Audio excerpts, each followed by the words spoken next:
Il est 13h35. C'est un scoop, ça ne durera pas. Nous sommes en avance.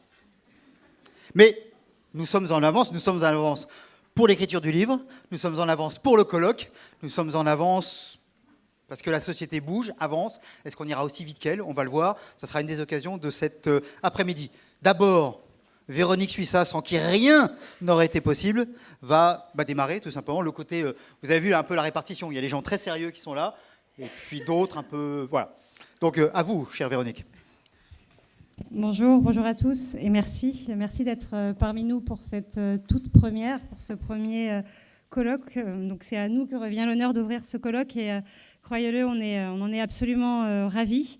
Alors on est un peu pris par le temps, comme vous le savez, donc je vous propose de rentrer dans le vif du sujet et de commencer par vous dire un petit peu de quoi nous allons parler aujourd'hui, de contextualiser un petit peu les choses et de les définir en quelques mots. Alors déjà rappeler que le concept de médecine complémentaire et alternative est un concept plutôt flou, voire ambigu. Alors pourquoi ? Parce que dans la littérature dite scientifique, les critères de définition sont actuellement manquants. On va retrouver des définitions, mais il n'y a pas de consensus véritablement. De même qu'il n'y a pas de classification dite de référence. Il en existe, là encore, mais une multitude. De fait, en fonction de la classification à laquelle on se réfère, une pratique va être considérée ou non comme une médecine complémentaire. Ensuite, pour pouvoir les définir, il faudrait pouvoir s'entendre sur ce que l'on entend par médecine dite conventionnelle et médecine dite non conventionnelle.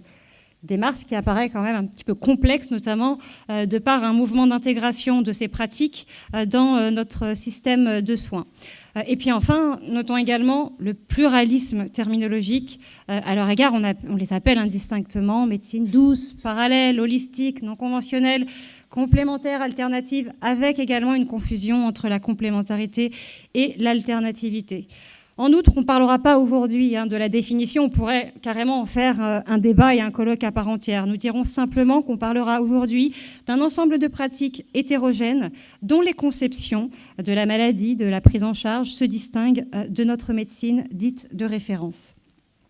Il est important de dire également que ces pratiques, elles s'insèrent dans un vaste mouvement. Alors, un vaste mouvement d'abord sociétal, avec cette quête de bien-être, avec cette valorisation du non médicamenteux, des thérapies dites non médicamenteuses, notamment valorisées par la Haute Autorité de Santé, puis cette valorisation également en politique des libertés individuelles, notamment en matière de soins.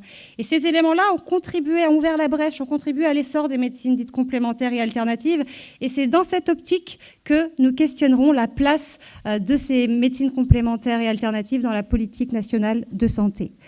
Un mouvement également dit scientifique, avec l'essor de la recherche, une recherche qui pointe un certain nombre de bénéfices, certes, mais qui pointe également des risques et des dérives.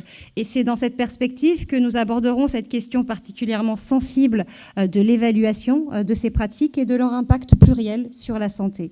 Et puis enfin, un mouvement médical, de par l'attrait des patients à l'égard de ces pratiques, des soignants également qui diversifient leur mode de prise en charge, qui se forment et qui dispensent certaines de ces pratiques auprès de leurs patients, et puis des centres de soins, des institutions qui s'ouvrent et qui proposent certaines de ces pratiques. Et c'est dans cette perspective que nous aborderons la question de la délimitation des interventions et des pratiques tout au long du parcours de santé. Somme toute, il s'agit d'un mouvement en quête de structuration qui mêle à la fois des pratiques dites scientifiquement validées ou insuffisamment prouvées, voire inéprouvées, voire douteuses, on en reparlera, ce qui génère la confusion conceptuelle. Et puis qui mêle aussi des praticiens dûment formés, mais des praticiens également qui n'ont pas les compétences nécessaires pour accompagner la fragilité humaine. Et cette réalité de terrain, elle participe à des effets potentiellement thérapeutiques ou à des effets véritablement contre-thérapeutiques. Et puis enfin, une recherche, disons-le, qui a tendance à être cloisonnée et qui se focalise tantôt soit sur les bénéfices, soit sur la question des risques et des dérives, qui renforce sans doute l'écart entre les tenants et les opposants de ces pratiques, comme on peut le voir en ce moment de manière assez virulente dans les médias. Bref, c'est dans cette optique qu'il nous a semblé essentiel de pouvoir croiser les expertises dans une logique véritablement de décloisonnement du savoir. Et on en vient donc à cet ouvrage et à ce colloque, finalement, quel sens et quelle signification. Permettez-moi de m'arrêter un instant sur l'histoire de ce livre tout à fait atypique.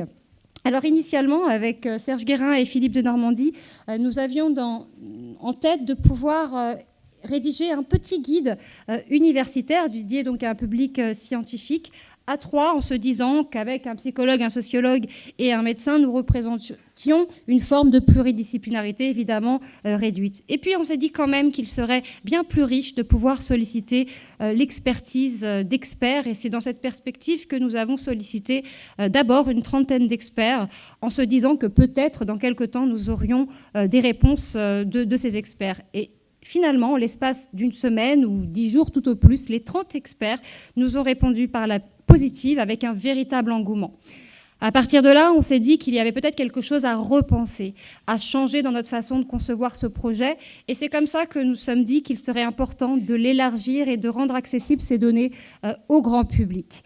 Et du coup, on a élaboré à nouveau une liste d'experts, une vingtaine. On a à nouveau sollicité ces personnes avec la même réactivité, avec le même engouement, nous ont répondu par la positive. Et c'est de cette façon qu'en l'espace de 3 mois, nous avons publié cet ouvrage collectif rassemblant 52 contributeurs, qu'ils soient pour ou contre d'ailleurs cet ouvrage. Et c'est là aussi la force de cet ouvrage, qui rassemble à la fois des scientifiques, des élus politiques, des institutionnels, des praticiens de ces pratiques, ou encore des patients et des patients experts. Et donc, à partir de là, en refermant ce livre, on s'est dit qu'on ne pouvait pas s'arrêter là et qu'il pourrait être très important de pouvoir continuer les débats. Et c'est dans cette perspective que nous avons donc rencontré les équipes de la Direction générale de santé pour leur parler de ce projet de colloque. Et c'est avec eux que nous avons véritablement co-construit ce colloque aujourd'hui, dans l'objectif d'ouvrir un débat constructif à partir d'une approche transverse et multi-axiale, avec pour finalité des retentissements utiles sur le terrain. Voilà ce que je voulais vous dire pour définir et contextualiser un petit peu les choses. Et je vais passer la parole à Philippe de Normandie, puis à Serge Guérin. Je vous souhaite d'avance un très bon colloque.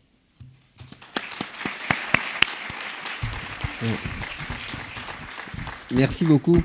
Je voulais, au nom de nous trois, d'abord vous remercier tous d'avoir pris du temps pour venir. On est en pleine vacances scolaires, on s'était posé la question, mais on avait la chance de pouvoir faire ça dans la salle La Roque, ce qui est pour nous un élément important de pouvoir le faire dans ce ministère qui s'interroge sur beaucoup de sujets. Et je tiens à remercier encore toutes les équipes du ministère qui ont accepté qu'on le fasse ici, en particulier toutes les équipes de la Direction générale de la santé. Et puis merci bien sûr à tous les intervenants et tous les experts qui ont accepté de se déplacer. C'est vraiment, dans notre sujet, c'est vraiment un travail collectif qu'on a vu. C'est une approche, on parle de médecine holistique, on a voulu faire un vrai travail holistique et pas chacun dans son coin. Alors, juste en introduction, parce qu'on se demande pourquoi un chirurgien, je fais de la chirurgie uniquement des personnes handicapées, donc je fais une chirurgie lourde, tout d'un coup, pourquoi l'empris, pourquoi je me suis lancé dans cette aventure. Je voulais l'évoquer en 2-3 points, parce que ça m'a complètement réinterrogé au niveau de mes pratiques.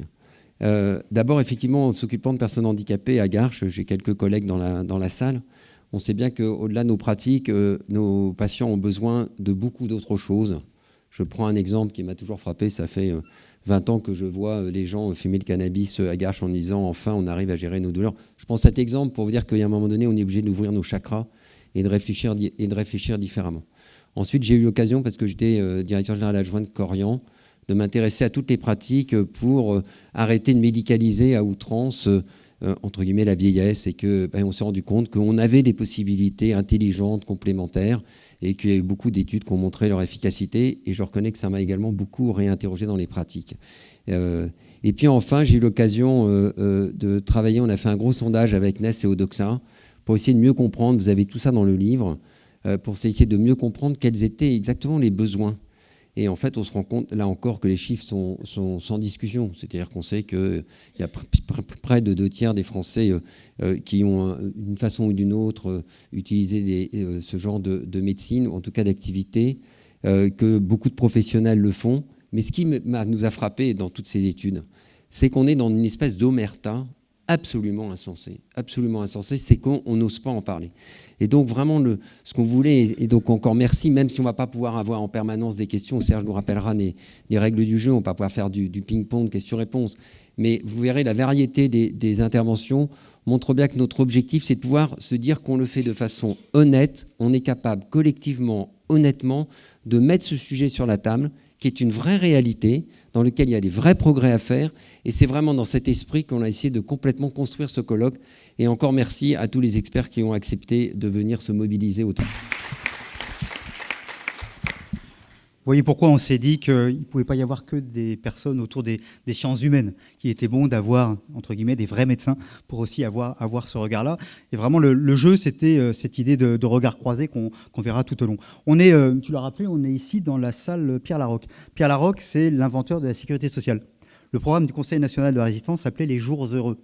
Eh bien, peut-être que c'est ça aussi, la question des médecines complémentaires alternatives, c'est aussi la question du soin relationnel, c'est aussi la question du lien.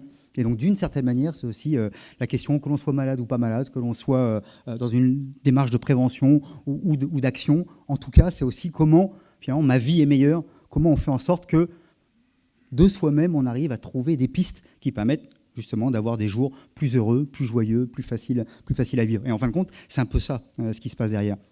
La question des médecines complémentaires alternatives, si on le regarde d'un point de vue de société, c'est en effet, comme tu le disais, tout simplement qu'à un moment donné, ça existe. On peut se raconter ce qu'on voudra, on peut être pour ou contre, ce n'est pas le sujet. C'est qu'en tout cas, la réalité existe. Peut-être ce sont des croyances, peut-être ce sont des imaginaires, peut-être ce sont des convictions. En tout cas, cela existe. Un des éléments qui nous avait beaucoup étonnés au moment du débat autour du non-remboursement de l'homéopathie, je m'étais dit d'ailleurs, on a sorti le livre le jour même qui était l'anniversaire du jour en 1985 où l'homéopathie a été remboursée.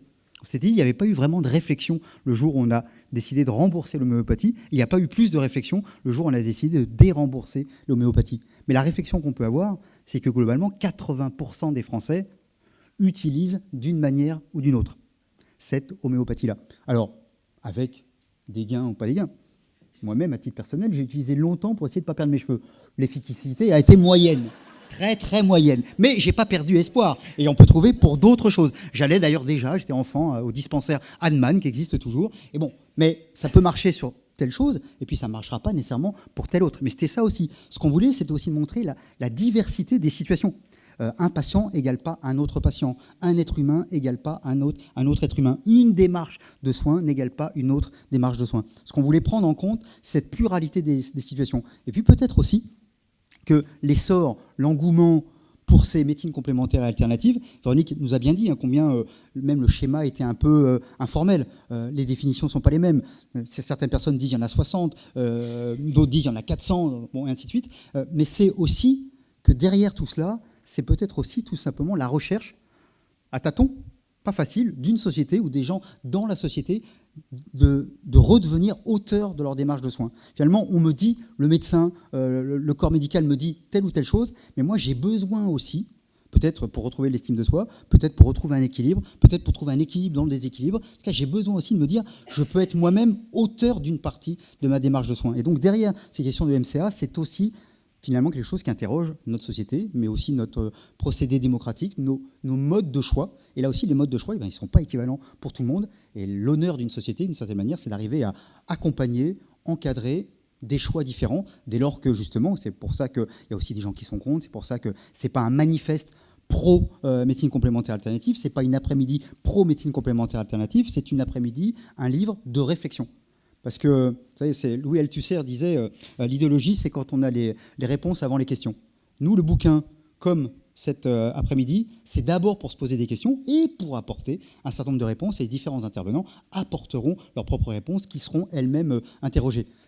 Habile transition pour dire qu'on aura du mal à utiliser beaucoup les questions-réponses parce qu'on est très, très, très, très contraint dans le temps. En plus, la ministre va venir à une heure précise et ça, nous ne le savions pas quand nous avons préparé le colloque. Mais pas pour elle ne vient pas pour notre colloque, elle enchaîne, il y a un autre sujet après et donc on doit absolument libérer la salle.